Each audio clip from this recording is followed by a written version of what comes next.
Bismillahirrahmanirrahim. Assalamualaikum warahmatullahi wabarakatuh. Alhamdulillah wassalatu wassalamu ala rasulillah wa ala alihi wa sahbihi wa wala amma ba'd. Jumpa lagi bersama kami podcast Kemenak Tangsel dalam edisi Bincang Santai Ramadan. Dan hari ini saya kehadiran bintang tamu, yaitu ini di Kemenak Tangsel, Kasih PHU atau penyelenggara haji umroh kantor Kementerian Agama Kota Tangerang Selatan, yaitu Bapak Dr. Andes Haji Muhammad Bahtera Yuda MM. Kali ini kita akan membahas dengan beliau seputar dengan tema menjaga diri dari iri dan dengki. Mari kita sambut narasumber kita. Assalamualaikum Pak Haji. Waalaikumsalam warahmatullahi wabarakatuh. Alhamdulillah sehat Pak Haji ya? Alhamdulillah sehat. Ini puasa makin makin semangat nih. Ya, itulah sumutasihu. Baru 10 malam hari pertama nih kali ini. Ya. Baik Pak Haji, ini topiknya menarik ini ya, menjaga diri dari iri dan dengki. Ya. Nah, ini bahaya ini. Kita tahulah agama melarang kita untuk iri dan dengki. Tapi sebelumnya mungkin Pak Haji bisa menjelaskan maksud dari iri dengki apa sih? Atau apa keduanya sama atau ada perbedaan? Iya. Kalau iri itu kan masih banyak bagian-bagiannya. Ada iri yang diperbolehkan, barangkali ada juga iri yang memang dilarang. Kalau dengki itu memang semua dilarang itu. Dengki itu kan dalam surah ke-113 itu kan sudah disampaikan oleh Allah Subhanahu wa taala dalam firman-Nya itu dalam surah ke-113 itu kira-kira dan menghindarkan diri dari orang yang dengki apabila mereka dengki. Iya. Ya Al-Quran sendiri sudah menegaskan melarang ya. Iya, melarang. Nah ini berarti kalau begitu dengki itu lebih parah dari iri ya? Lebih parah dari iri, walaupun memang iri juga ada juga yang parah. Ada tingkatan-tingkatan untuk iri. Oh, coba apa itu Pak? Iya, kalau iri kan kalau kita cari secara etimologis, iri itu artinya perasaan tidak senang dengan keberhasilan yang dicapai oleh orang lain. Itu iri itu. Iri. Tapi juga ada iri yang diperbolehkan, yaitu bahwa orang yang mencapai kesuksesan ingin juga oleh dia capai juga supaya seimbang gitu. Oh, jadi dia iri melihat orang sukses sehingga memotivasi dirinya untuk sukses juga gitu ya. Betul. Itu mungkin iri yang dibolehkan ya. Iri yang dibolehkan. Kalau iri yang tidak dibolehkan itu ya dia senang melihat orang susah dan dia juga susah melihat orang senang gitu. Iya. Jadi hanya sekedar iri tanpa memotivasi dirinya menjadi lebih baik ya. Iya. Kalau dengki gimana nih? Kalau dengki? Wah, kalau dengki memang udah iri kelas 1 dah, iri yang nyata, iri yang sebenarnya. Bahwa selain dia ingin menyaingi orang yang dia irian itu, dia iri itu. Dia juga ingin mencelakai kadang-kadang gitu. Menjatuhkan supaya dia tidak bisa berkembang, dan dia yang mau berkembang itu yang orang yang dengki itu. Jadi selain iri tapi niat ingin menjatuhkan orang itu. Iya. Mungkin dalam bahasa agama hasad ya. Hasad. Iya. Jadi hasad itu iri kepada orang, tidak bisa melihat orang senang dan berusaha untuk menjatuhkan ya. Iya. Nah, sekarang tadi Pak Haji menjelaskan ada iri atau dengki atau iri yang dibolehkan dalam agama. Ini contohnya apa? Iya, contohnya kalau seorang ayah punya anak, anaknya itu setelah dididik hafal Al-Quran, maka saya iri kepada dia punya anak yang bisa menghafal Al-Quran. Insya Allah saya juga akan berusaha seperti itu. Nah, itu. Jadi dalam hal kebaikan. Hal kebaikan. Iya. Kalau dengki ini konotasinya negatif ya? Kalau dengki memang konotasinya negatif dan kita harus menjauhi sifat dengki itu, sifat dengki kepada orang lain. Ya, misalnya saja ketika orang bisa membeli mobil, kemudian mobilnya dirusak atau mobilnya dicelakai dengan alasan ini mobil beli dari ini, ngapain taruh di sini, nanti saya kena imbasnya dan sebagainya.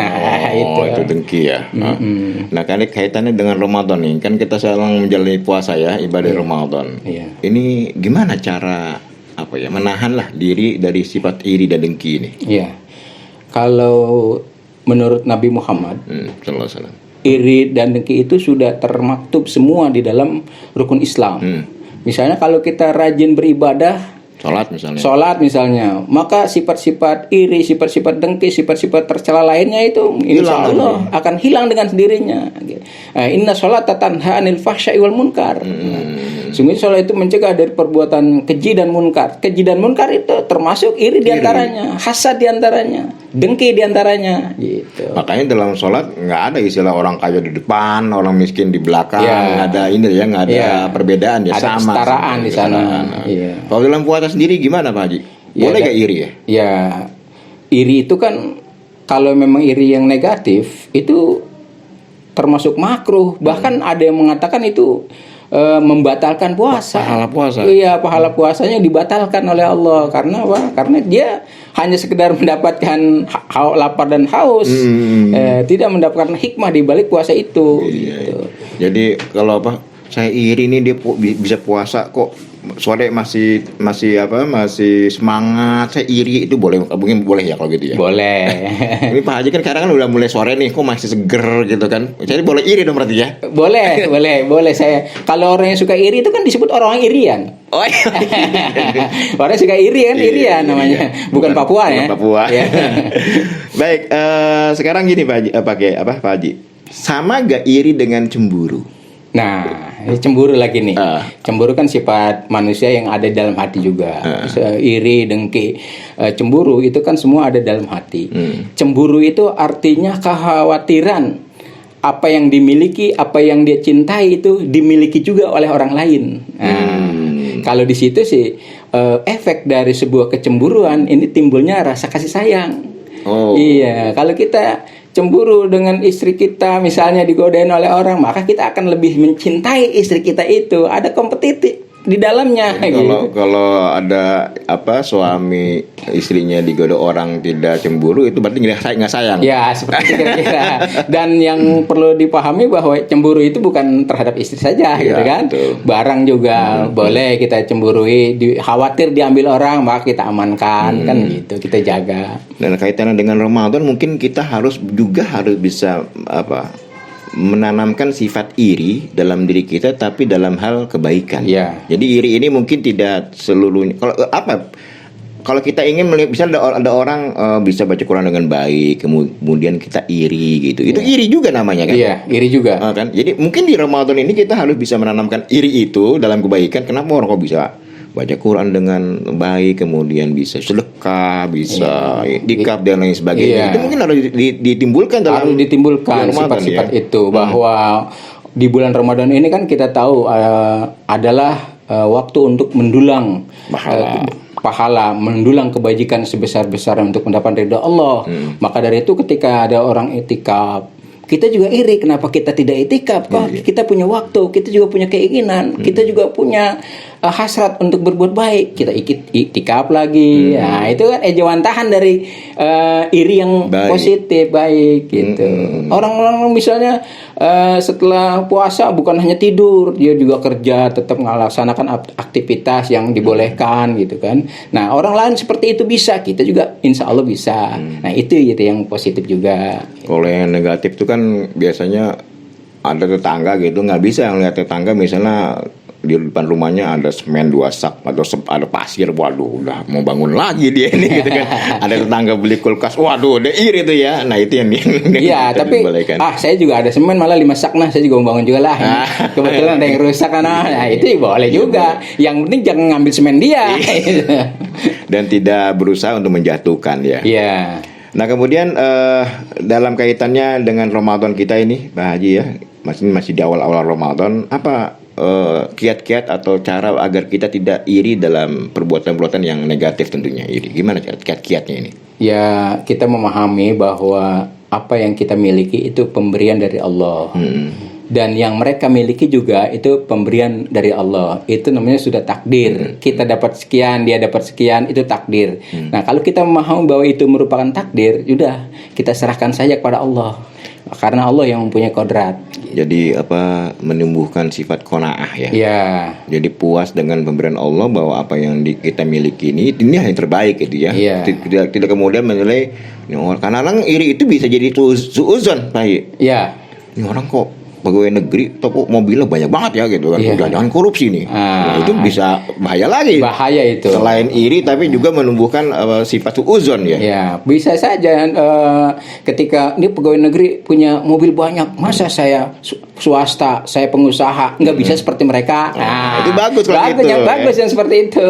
Jadi tidak semuanya iri itu negatif ya. Iya, yang penting jangan suzon gitu kan. Selama bahwa itu memotivasi diri dan tidak menjatuhkan pihak lain ya. Iya. Baik, Pak Haji, mungkin ada ini nih pesan terakhir untuk dalam rangka mengisi Ramadan ini. Masih panjang Ramadan kita, sehingga benar-benar Ramadan ini menjadi banyak ladang amal tadi yang. Baik. Karena kita ketahui bahwa menurut tokoh-tokoh Islam terdahulu puasa itu dibagi menjadi 3 fase, fase rahmah, fase magfirah, dan fase idku minan nar. Maka di fase pertama ini 10 hari pertama mari kita raih rahmat Allah. Bagi yang biasa sakit, kemarin-kemarin sakit misalnya, insya Allah dengan puasa ini kalau kita penuh dengan iman dan perhitungan, insya Allah sakit-sakit kita juga mendapat kesembuhan dari Allah Subhanahu wa Ta'ala. Itu disebut dengan rahmah diantaranya. Dalam kesempatan lain mungkin kita bisa bersambung dengan magfirah dan idku minan nar. Terima kasih. Jadi Ramadan ini harus kita gapai kasih sayang Allah, rahmat Allah, ampunan Allah, sehingga kita terbebas dari api neraka ya. Betul. Jangan sampai kita keluar dari Ramadan tidak mendapatkan rahmat dan ampunan. Masya Allah, rugi sekali kita. Baik Pak Haji, terima kasih atas bincang-bincangnya, bincang santai kita di podcast Pendak Tangsel. Insya Allah nanti lain waktu kita bahas topik berbeda lagi ya gitu. Terima kasih atas kehadirannya di podcast kami. Baik Sobat Podcast, demikian bincang-bincang santai kami bersama Kepala Seksi Penyelenggaraan Haji dan Umroh Kantor Kementerian Agama Kota Tangerang Selatan, Bapak Dr. Andes Haji HM Bahtera Yuda MM. Beliau belum ada sebulan di kantor Kementerian Tangsel. Semoga bermanfaat. Akhirnya dari kantor Kementerian Agama Kota Tangerang Selatan, saya Azharul Fuad Mahfud bersama kru yang bertugas, Ahmad Rifai yang undur diri. Insyaallah besok kita akan jumpa lagi dengan bintang tamu dan tema yang berbeda. Sekian, wabillahi taufiq wa hidayah, wallahul muwaffiq ila aqwamit thoriq. Wassalamualaikum warahmatullahi wabarakatuh. هل هلالك يا هلا بك، هل هلالك يا رمضان، والله اشتقنا فرحنا بك، صوم وطاعة للرحمن، صوم وطاعة